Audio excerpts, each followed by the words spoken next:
So welcome back guys to another video of Lord of the Mysteries. Today we are going to read chapter 10 called The Norm. So we are going to read chapter 10, and before I start reading chapter 10, let me quickly get my notebook in which I have written some notes from previous chapter, because previous chapter was a history lesson, lore dump, or whatever you call it. A lot of things we get to know for the first time. So let me get the notebook and I will be right back. Okay, so I got the notebook right here, in which I will write notes if I deem it necessary. And today we're going to read chapter 10 called The Norm. Let's continue. Let's go. Who is it? Oh, I remember now. Last time we read, I mean yesterday I read it, but the last chapter we read, someone knocked on Klein's door, so we are continuing from there. Who is it? Klein was thinking about the mysterious suicide of the original owner of his body and the unknown danger he might encounter when he heard the sudden knock on the door.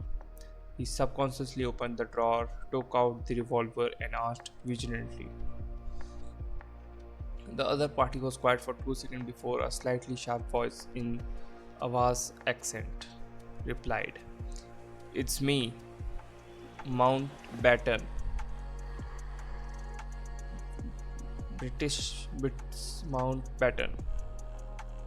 The voice paused for a moment before adding, "Police." Bits Mountbatten. When Klein heard his name, he immediately thought of the owner of this name. He was the policeman in charge of the street where the apartment was located. He was a rude, brutal, hands-on man, but perhaps only such a man could ever be deterred for alcoholics, thieves, part-time thieves, villains, and hooligans. And his unique voice was one of his trademarks. "Okay, I will be right there," Klein responded loudly. He had planned to put the revolver back in the drawer, but thinking that he had no idea why the police was outside and that they might search the room or do other things, he cautiously ran to the stove where the flames had already been extinguished and put the revolver in it. Then he picked up the coal basket, shook a few pieces in the stove, covered the gun, and finally placed the kettle over the stove to conceal everything. After doing all that, he tidied up his clothes and quickly approached the door and muttered, "Sorry, I just had a nap."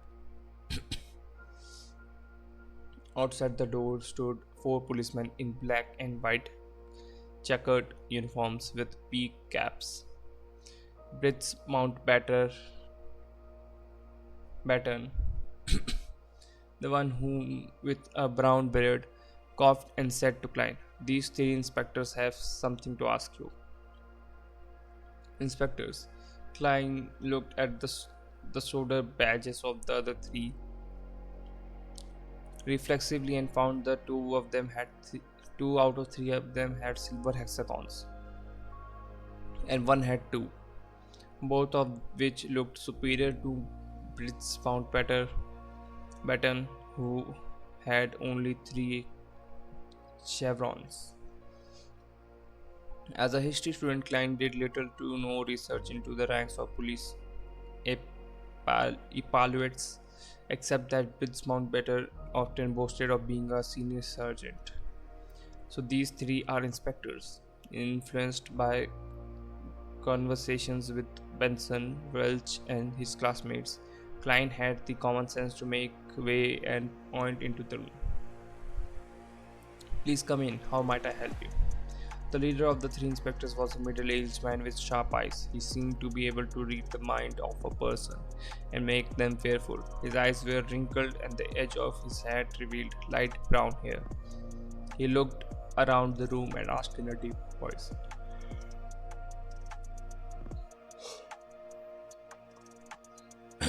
"Sorry, do you know Welch McGovern?" What's wrong with him? Klein quivered and blurted out. Blurted back. I'm the one asking the questions. The dignified middle-aged police inspector had a stern look in his eyes. The inspector next to him, also wearing three silver hexagons, looked at Klein and smiled gently. Don't be nervous, it's just a routine question. The policeman was in his 30s with a straight nose and grey eyes that, like a lake in an ancient forest that no one visited, gave him an indescribable sense of depth. Klein took a deep, Klein took a breath and organized his words. If you mean Welch McGovern, the graduate of Co University from Constant, then I am sure I know him. We are classmates with the same mentor, Senior Associate Professor Quinton Cohen. In the Leon Kingdom, professor was not only a professional title but also a position. Just like the combinations of professor and department deans on Earth, that meant there could only be one professor in a university's department.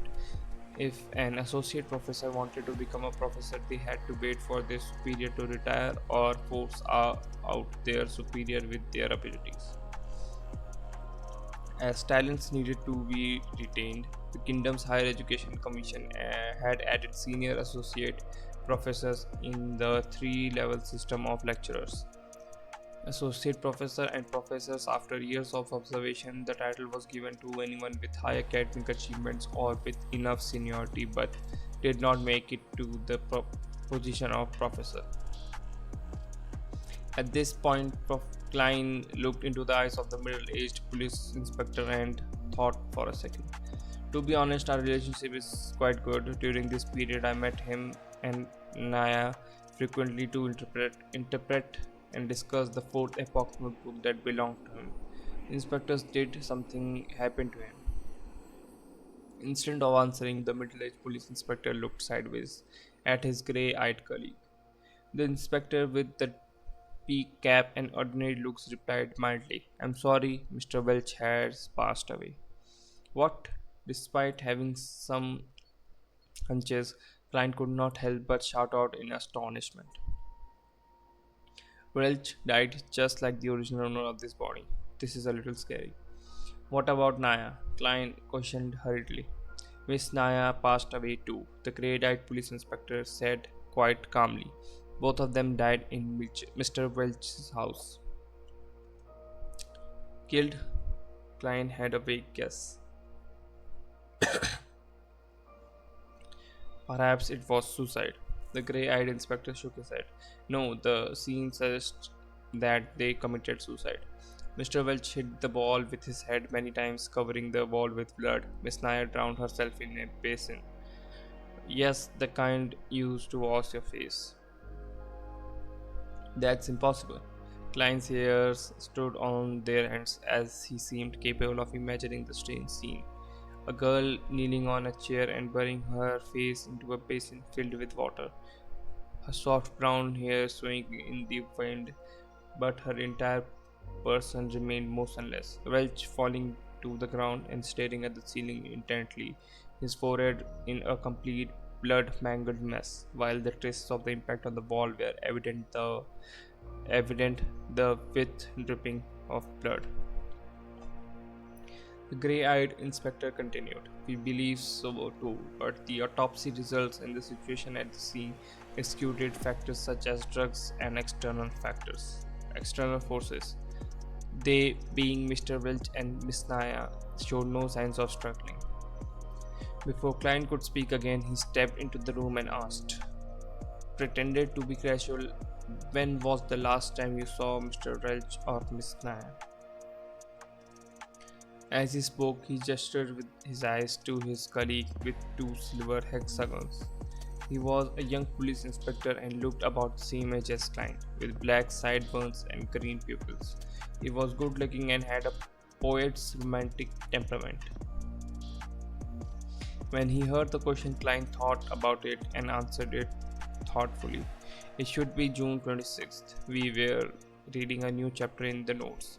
Then I went home to prepare for my interview on June 30th. The interview was for history department of Tingen University. Tingen was known as the city of universities. There were two universities, Tingen and Koi, as well as technical schools, law colleges, and business colleges. It was second only to Backland, the capital. As soon as he finished, he saw the young police inspector walk towards his desk in the corner of his eye and pick out the notebook which resembled more of a diary. Damn, I forgot to hide it. Hey, Klein cried out.